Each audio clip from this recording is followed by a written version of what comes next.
नमस्कार दोस्तों, एग्ज़ाम सारथी YouTube channel में आप सभी का स्वागत है। दोस्तों, इस वीडियो में हम यूपीएससी टॉपर प्रेम सुख ढेलू 2015 170वीं रैंक जिनकी थी, इनकी जीएस 2 की कोचिंग की जो मेंस की कॉपी है वो डिस्कस करने वाले हैं। इससे पहले हमने इनकी जीएस 1 की कॉपी डिस्कस की थी। अगर आपने वो वीडियो नहीं देखा है तो आप चैनल की प्लेलिस्ट में जाइए, वहाँ पर आपको टॉपर्स की कॉपी नाम से प्लेलिस्ट मिल जाएगी। वहाँ पर आपको यूपीएससी और आरपीएससी की जितने भी टॉपर्स की मेंस की कॉपीज़ हमने डिस्कस की है वो आपको वहाँ पर मिल जाएगी।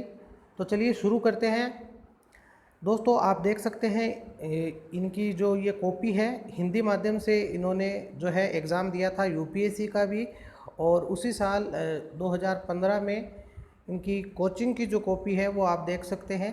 पहला क्वेश्चन है, यद्यपि न्यायपालिका को राजनीतिक हस्तक्षेप में पृथक होना चाहिए, तथापि इसकी नियुक्तियों पर कार्यपालिका को राय देने का अधिकार होना चाहिए ताकि त्रुटिपूर्ण चयन इसकी विश्वसनीयता को नष्ट ना कर सके।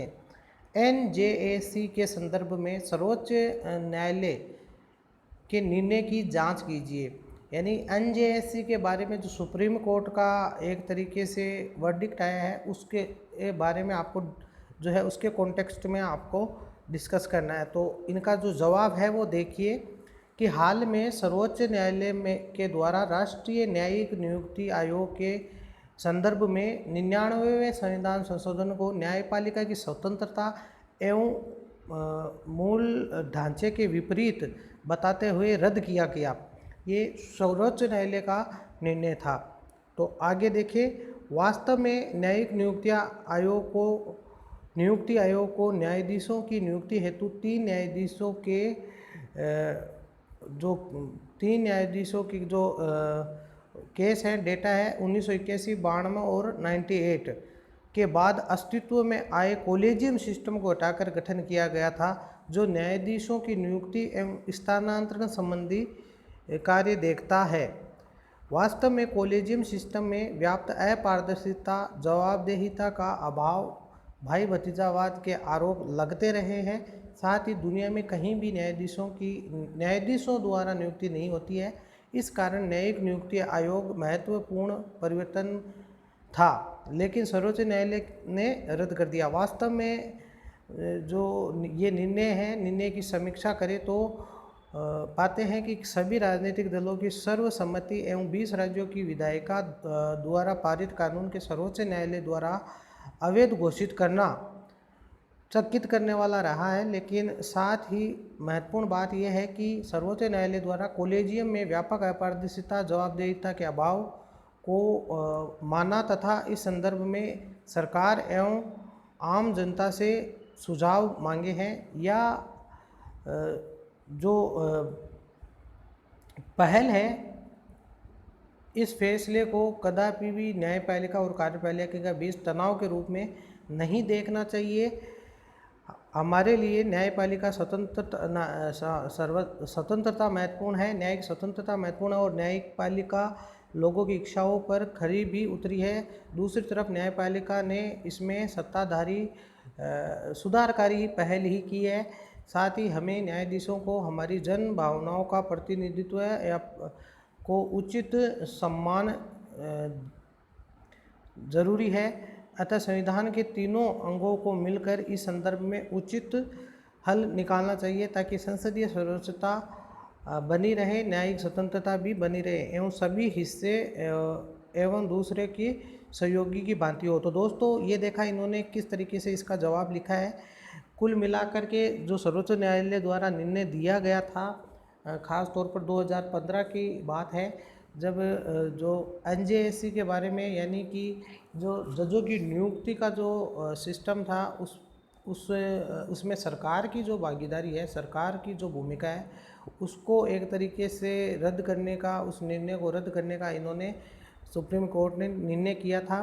तो उसके बारे में लिखना था तो इन्होंने काफ़ी अच्छा लिखा, लेकिन कहीं कहीं इनकी जो हैंड राइटिंग है उससे थोड़े समझ में नहीं आते हैं वर्ड्स क्या लिखा है, लेकिन इन्होंने बहुत अच्छा जवाब दिया। आप भी इस पीडीएफ को डाउनलोड करके और इन क्वेश्चंस का जवाब देने की कोशिश करें, जिससे आपकी भी आंसर क्वेश्चन पूछा गया है उसके संदर्भ में उसका क्या वर्तमान में क्या उसका महत्व है और उसका क्या पास्ट रहा है, उसके बारे में लिखना, ज़्यादा से ज़्यादा लिखें तो ही आपका सर्वश्रेष्ठ उत्तर होगा। अब बात करते हैं, आगे बढ़ते हैं। जो नेक्स्ट क्वेश्चन है कि समानता की अवधारणा से आप क्या समझते हैं? क्या इसका निहितार्थ सभी अंतरों का उन्मूलन है?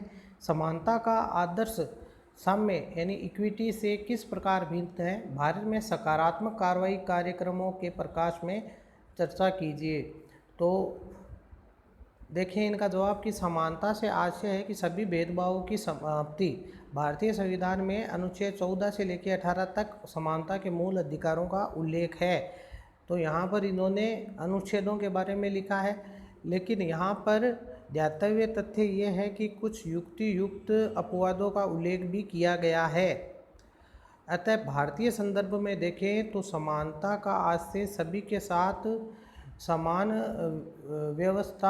व्यवहार नहीं किया जाता है, अर्थात संविधान की सामाजिक न्याय की अवधारणा के अनुरूप विशेष के साथ विशेष व्यवहार किया जा सकता है। अर्थात महिला, बच्चे, SC, ST, OBC से संबंधित कुछ भेदभाव भी रखे हैं, लेकिन उसका मूल उनको विकसित कर सामान्य के बराबर, सामान्य समाज के बराबर लाना है। अतः समानता को साम्य नहीं समझा जा सकता।